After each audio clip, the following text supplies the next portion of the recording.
सैया बना ले, सैया बना लेना। ए सैया बना ले, सैया बना ले, सैया बना लेना। को सैया बना ले वो डीजे माना चालना। घर वाला बना ले वो डीजे माना चालना। सागर के डीजे में सबो के डीजे में नाच नचा लेना। सागर के डीजे में सबो के डीजे में नाच नचा लेना।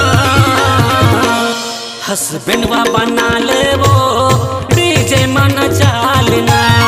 तो सैया बना ले वो डीजे माना चालना।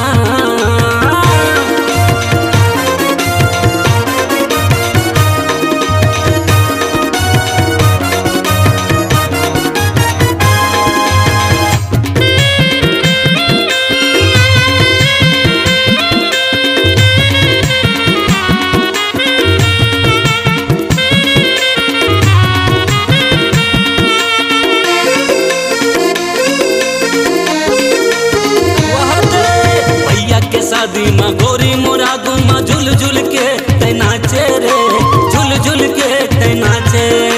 तो नचे देखे डीजे वाला घलो बिना पिए मत आगे, बिना पिए मत आगे।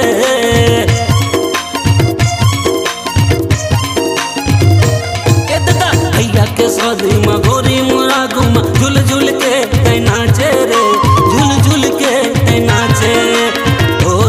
देखे डीजे वाला घल बिना पिए मत आगे रे, बिना पिए मत आगे। कल्लब का गद्दा तो देह नरम थोड़ी मोला बिठा लेना। कल्लब का गद्दा तो देह नरम थोड़ी मोला बिठा लेना। हस्बैंडवा बना ले वो डीजे माना चालना। तो सैया बना ले वो डीजे माना चालना।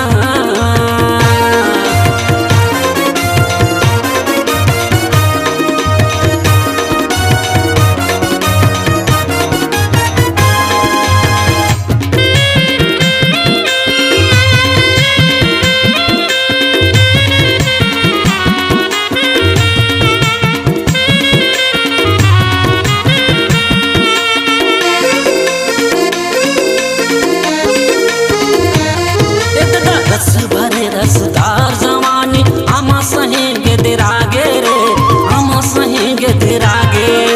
मारा ते ठुमका नागिन का झटका समझला बियर पिया दे रे, समझला बियर पिया दे।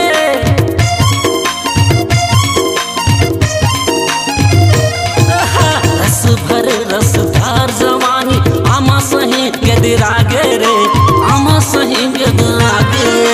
मारा ते ठुमका नागिन का झटका समझला बियर पिया दे रे, समझला बियर पिया दे। ऐसन मत कहाँ पाबे वो डाले गदर मत लेना। ऐसन मत कहाँ पाबे वो आइटम गदर मत लेना। मुला डौका बना ले वो डीजे माना चालना। मुला डौका बना ले वो डीजे माना चालना।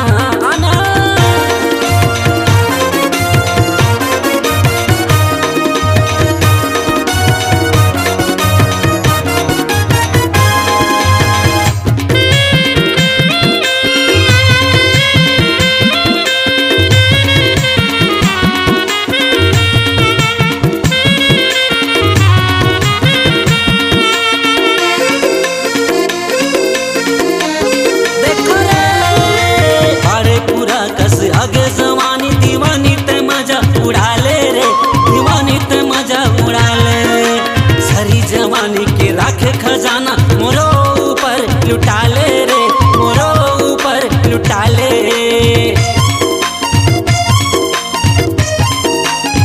वहाँ दे बाढ़े पूरा कस आगे जवानी दीवानी ते मजा उड़ा ले रे, दीवानी ते मजा उड़ा ले। सारी जवानी के राखे खजाना मोरो ऊपर लुटा ले रे, मोरो ऊपर लुटा ले। ओ किंदे बेटा सी राजा ही का सगा बता देना।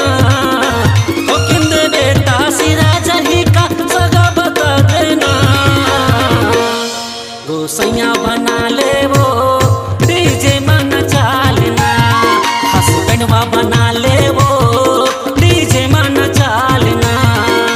सैया बना ले सैया बना ले सैया बना लेना। सैया बना ले सैया बना ले सैया बना लेना। सैया बना ले वो डीजे मन चालना। घर वाला बना ले वो डीजे मन चालना। सागर के डीजे में सबों के बीचे में नाच न चालेना। सागर के डीजे में सबों के बीचे में नाच न चालेना। हस्बैंड बना ले वो डीजे मन चालना।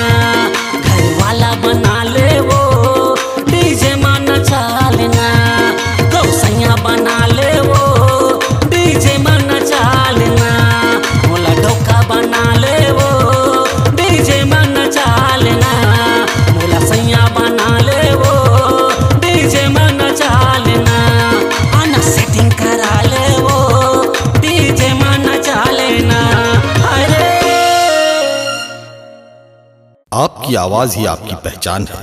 यदि आप अपनी आवाज को एक नया आयाम देना चाहते हैं तो चले आइए मल्टी ट्रैक डिजिटल रिकॉर्डिंग के लिए AVM audio video studio Khamtarai Raipur. Mobile number 9301523929 और 7869646201।